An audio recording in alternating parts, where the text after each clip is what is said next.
శ్రీకాకుళం జిల్లా టెక్కలిలో నాటు తుపాకీ కలకలం రేపింది. స్థానిక గూడెం రోడ్డులో పోలీసులు వాహనాలు తనిఖీలు చేపట్టారు.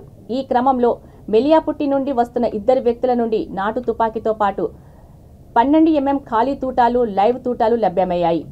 మెలియాపుట్టి మండలానికి చెందిన సవర ప్రసాద్, సవర గణపతి అక్రమంగా నాటు తుపాకీ తీసుకెళ్తున్నట్లు గుర్తించారు.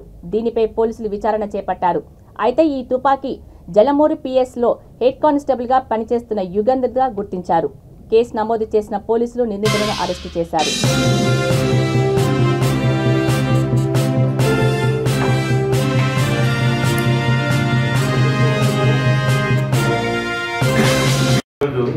ఈరోజు టెక్కల పోలీస్ స్టేషన్ పరిధిలో అండి 10 గంటల ప్రాంతంలో గూడెం రోడ్డు వాహనం తనిఖీ చేస్తుండగా మా పోలీస్ సిబ్బంది బైక్లో వస్తున్న మెలియాపుట్టి మండలం చెందిన సవర ప్రసాద్, సవర గణపతి వద్ద అనుమతి లేని ఒక తుపాకీ విడిభాగాలు గుర్తించి విచారణని అది టెక్కల ఎన్టీఆర్ కాలనీ చెందిన జలమూరి పిఎస్ హెడ్ కానిస్టేబుల్గా పనిచేస్తున్న కిల్లాని యుగంధర్కి చెందినదని గుర్తించబడింది. దీంతో సదరు వ్యక్తిని అరెస్ట్ చేసి అతని వద్ద నుంచి 12 mm ఖాళీ మరియు లైవ్ తూటలు మొత్తం 96 స్వాధీనం చేసుకున్నాం. ఇంకా తదుపరి విచారణ ఇంకా ఎవరి దగ్గర ఏమన్నా అనేది తదుపరి విచారణ కొనసాగుతుంది.